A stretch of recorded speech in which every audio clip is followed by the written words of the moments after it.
Physics की class में आप सभी का स्वागत है। आज हम आपको सरल रेखा से जुड़े हुए चैप्टर को पढ़ाएंगे, आगे बढ़ाएंगे। उससे जुड़े हुए कुछ डेरिवेशन को देखेंगे, गति के समीकरण से जुड़े हुए डेरिवेशन को देखेंगे। आइए देखते हैं। सबसे पहले आता है सापेक्षिक वेग क्या होता है। सापेक्षिक वेग की परिभाषा होती है किसी वस्तु का दूसरी वस्तु के सापेक्ष वेग पहली वस्तु की दूसरी वस्तु के सापेक्ष स्थिति परिवर्तन की समय दर के बराबर होता है। अर्थात इसको समझने के लिए हमने कुछ महत्वपूर्ण बातें बताई हैं, तो वो देखते हैं।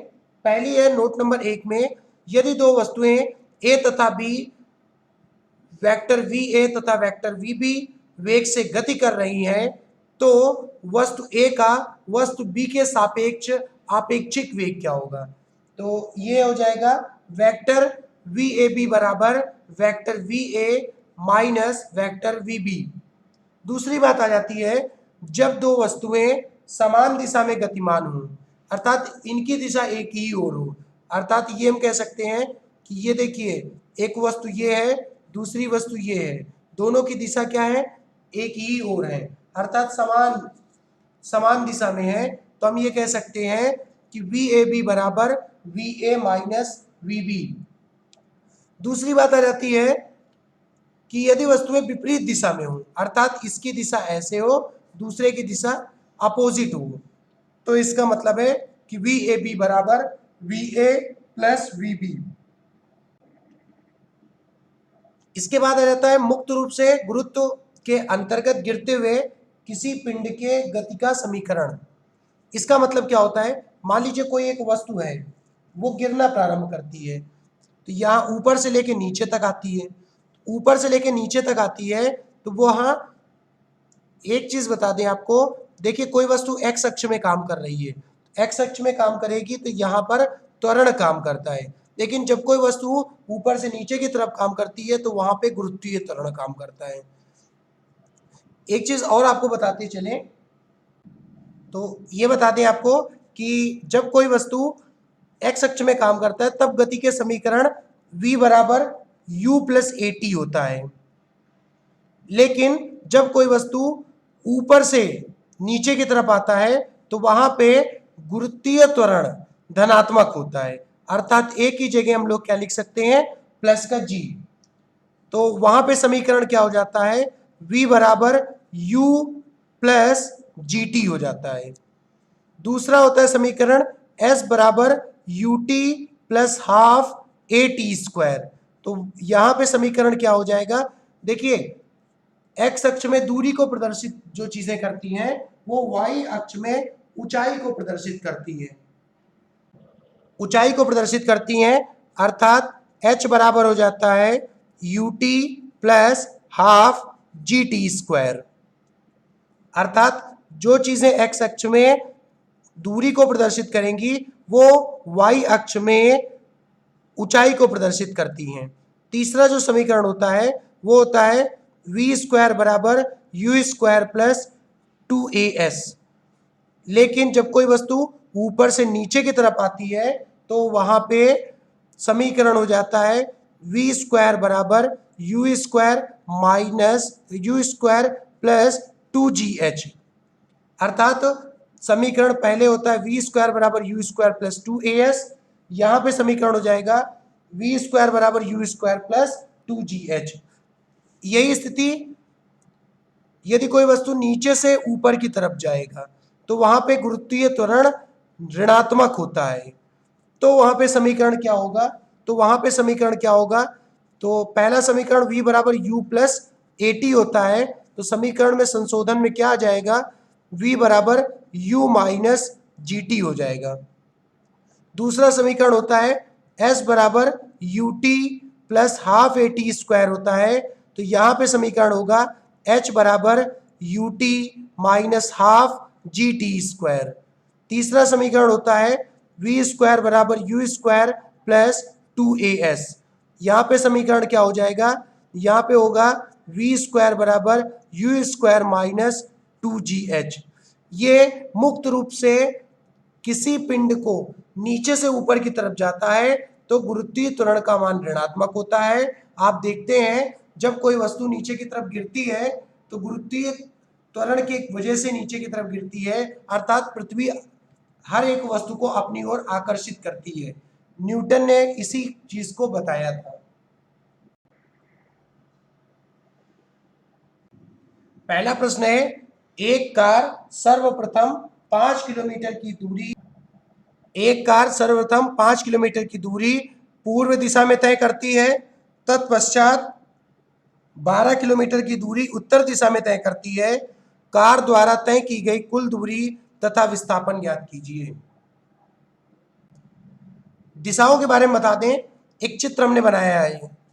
तो यहाँ चित्र में हमने क्या बताया है, देखिए नॉर्थ साउथ ईस्ट वेस्ट। हमसे सबसे पहले कह रहा है कि वह पूर्व दिशा में 5 किलोमीटर चलता है, अर्थात ए बिंदु से बी बिंदु की ओर 5 किलोमीटर हमने पूर्व दिशा में कर दिया। इसके बाद हमसे कह रहा है तत्पश्चात वह 12 किलोमीटर उत्तर दिशा में, तो उत्तर दिशा में हम बिंदु सी पर पहुंच गए। फिर ए से सी को मिला दिया, तो यहां से ए से सी तक कुल दूरी हो जाएगा। यदि हम कुल दूरी की बात करें, सबसे पहले ए से बी तक गए, फिर बी से सी तक जाएंगे, अर्थात 5 धन 12, मतलब टोटल कितना हो जाएगा 17। 5 + 12 इज इक्वल टू क्या हो जाएगा 17। अब देखिए विस्थापन की बात करें तो ये एक 90 अंश का कोण आपको दिखाई दे रहा है, उत्तर की तरफ जा रहा है, तो उत्तर का मतलब ये कि 90 अंश का कोण बनाते हुए जाएगा। तो यहाँ पे क्या करेंगे, यहाँ पर आपको पता है कर्ण स्क्वायर बराबर लंब स्क्वायर धन आधार स्क्वायर होता है। तो यदि ए सी स्क्वायर बराबर बात करेंगे तो A B square plus B C square हो जाएगा। मतलब यहां से निकल के क्या आ जाएगा, मतलब यहां से निकल के आ जाएगा ए सी बराबर √AB² plus B C square, मतलब आएगा √25 + 114, मतलब इन सबका टोटल करेंगे तो आ जाएगा √169, मतलब यदि इसका वर्गमूल लेंगे तो ये आ जाएगा 13 किलोमीटर। अगला प्रश्न है, एक लड़का 6 किलोमीटर दूर स्थित अपने स्कूल 2.5 किलोमीटर प्रति घंटा की नियत चाल से जाता है तथा 4 किलोमीटर प्रति घंटा की नियत चाल से लौटता है। पूरी यात्रा के लिए लड़के की औसत चाल ज्ञात कीजिए। यदि हम बात करें किसी लड़के के बारे में, यदि हम लड़के की बात करें, मान लीजिए ये ए बिंदु है, ये अपने घर से चलता है, और बी बिंदु ये इसका स्कूल है, तो 6 किलोमीटर की दूरी है, तो ए से बी तक जाएगा 6 किलोमीटर, फिर यदि बी से ए तक वापस आएगा तो भी वह क्या करेगा 6 किलोमीटर की दूरी तय करेगा, अर्थात कुल दूरी की बात करें तो 6 किलोमीटर धन 6 किलोमीटर हो जाएगा, कितना हो जाएगा 12 किलोमीटर। ये तो बात कुल दूरी की आ जाएगी।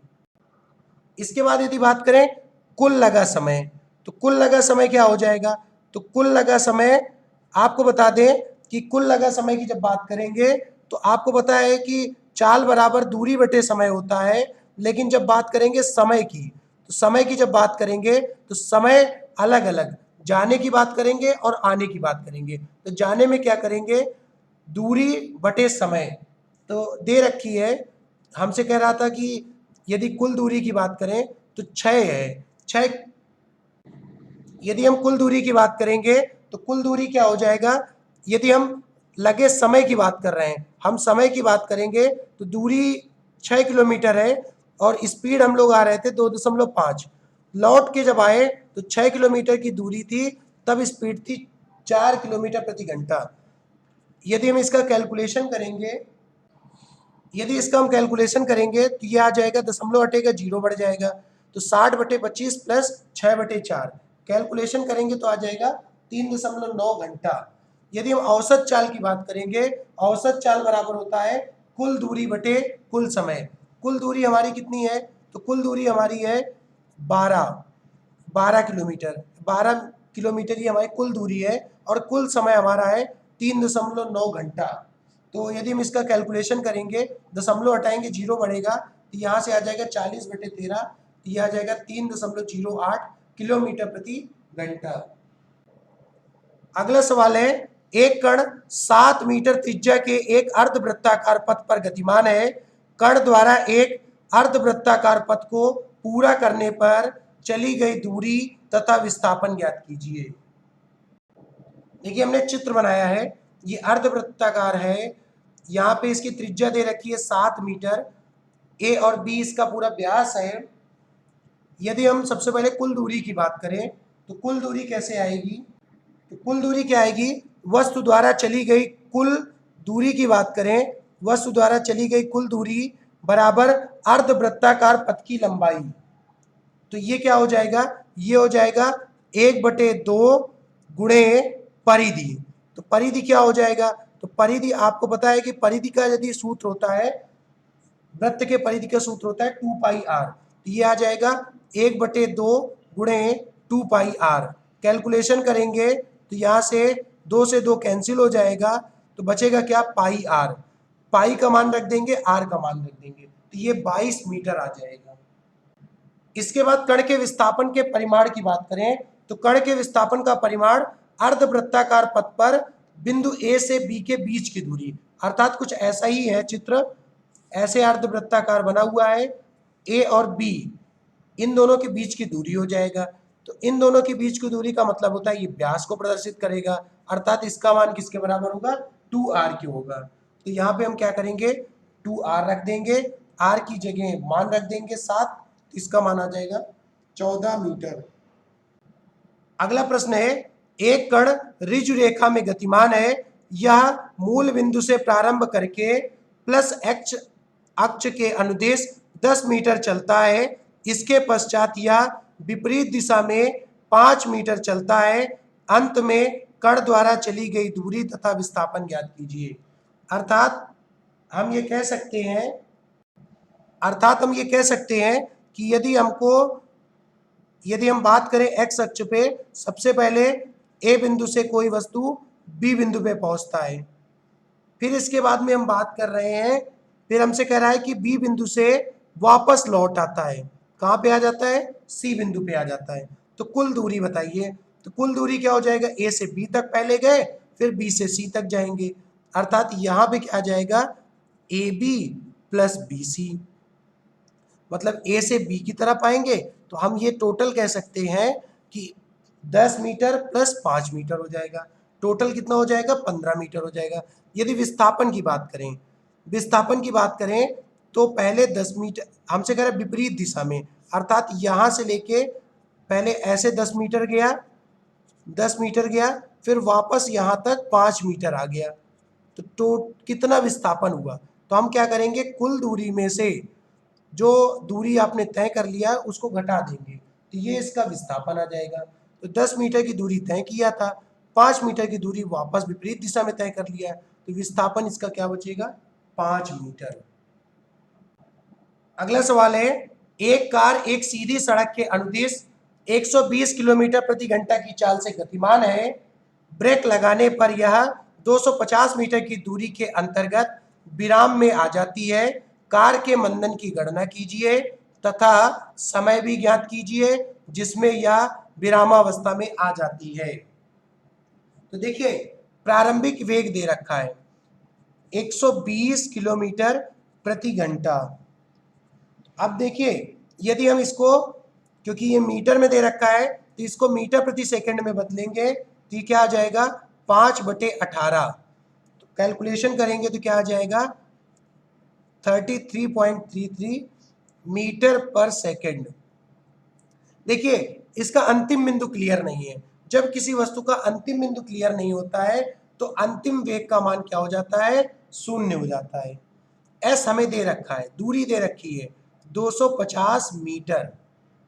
अब हमको क्या बताना है, मंदन बताना। मंदन माने जो जिसको हम लोग आमतौर पे ब्रेक लगाते हैं, तो मंदन की जब बात करते हैं तो वहां पे ऋणात्मक त्वरण जिसको हम लोग बोल सकते हैं, तो त्वरण तो पहले निकालना है, साथ में हमसे सवाल में कह रहा है कि समय भी बताइए। तो ऐसा कौन सा समीकरण लगाएंगे गति का कि जिसमें त्वरण निकल सकता है। तो आपको पता है कि v² बराबर u² प्लस 2as होता है, लेकिन आपसे कहा जा रहा मंदन है। मंदन मतलब क्या हो जाएगा, त्वरण का मान निगेटिव है। अच्छा यहाँ पे एक चीज और बता दें, क्योंकि एक्स अक्ष में ही काम कर रहा है इसलिए यहाँ पे गुरुत्वीय त्वरण का प्रयोग नहीं होगा, यहाँ पे केवल त्वरण का प्रयोग होगा। तो यहाँ पे समीकरण आ जाएगा v स्क्वायर बराबर you square minus 2as। v का मान 0 है, u का मान 33.33 इसका होल स्क्वायर माइनस 2 इंटू ए, एस का मान 250 है। तो अब देखिए यदि हम इसकी बात करें a की, तो a का मान कितना आ जाएगा, यदि कैलकुलेशन करेंगे तो a का मान आ जाएगा, देखिए यहाँ पे एक चीज बता दें, मंदन कह रहा था तो हम माइनस ए लिख सकते हैं, या फिर आप सीधे सीधे क्या करते हैं, इस फार्मूले को लगा दीजिए, वी स्क्वायर बराबर you square plus 2as। Formula लगाया, ए का मान क्या आ जाएगा, ए का मान यहाँ पे आ जाएगा, यदि हम फार्मूला लगाएंगे तो ए का मान आ जाएगा कैलकुलेशन करने पर -2.22 मीटर प्रति सेकेंड स्क्वायर, जो कि हमें प्रदर्शित कर रहा है कि यह मंदन है। ये स्थिति माइनस क्या प्रदर्शित कर रहा है, मंदन है। तो यहाँ पे समय की बात करेंगे तो समय के लिए v बराबर u प्लस एटी, ये सूत्र लगाएंगे। v का मान 0 है, 33.33 प्लस माइनस का 2.22 इंटू टी, तो t का मान क्या आ जाएगा, t का मान आ जाएगा 15 सेकेंड। तो इस तरीके से हमने बताया आपको मंदन और समय। एक सवाल है, एक कण का त्वरण है, एक समीकरण में दे रखा है a बराबर 3t square plus 2t plus 2 metre प्रति सेकंड स्क्वायर तथा समय t सेकंड पर निर्भर करता है। मतलब कण जो है वो त्वरण और समय पर निर्भर करता है। हमसे कह रहा है t बराबर 0 पर कण का त्वरण ज्ञात कीजिए। कण का त्वरण निकालना है तो a किस पर बताना है, t बराबर 0 ऐसा बताना है, t बराबर 0 पर बताना है। तो यहाँ पे क्या करेंगे, 3 into zero square plus 2 into zero plus 2, तो इसका मान क्या आ जाएगा, a t बराबर 0 पर त्वरण आ जाएगा 0 प्लस 0 प्लस 2, मतलब क्या आ जाएगा 2 मीटर प्रति सेकंड स्क्वायर। यदि इसी में वेग पूछ लिया जाता, इसी सवाल में वेग पूछ लिया जाता तो उसका भी एक प्रोसीजर है। यदि इसमें कह दिया जाता कि t बराबर 0 पर कण का वेग ज्ञात कीजिए, वेग ज्ञात कीजिए, तो भी हम इस सवाल को लगा सकते थे। कैसे, a बराबर दे रखा है 3t square plus 2t plus 2, अर्थात हम a को लिख सकते हैं dv अपॉन dt, वेग परिवर्तन की दर को त्वरण कहते हैं। तो यहाँ पे क्या आ जाएगा, अर्थात dv अपॉन dt बराबर 3t square plus 2t plus 2, cross multiply कर दिया, dv बराबर क्या आ जाएगा 3t square plus 2t plus 2 और साथ में क्या आ गया dt, तो dv बराबर क्या आ जाएगा 3t square dt plus 2t dt plus 2 dt। दोनों पक्षों में अब क्या करेंगे, समाकलन, देखिए इंटीग्रेशन कर दिया।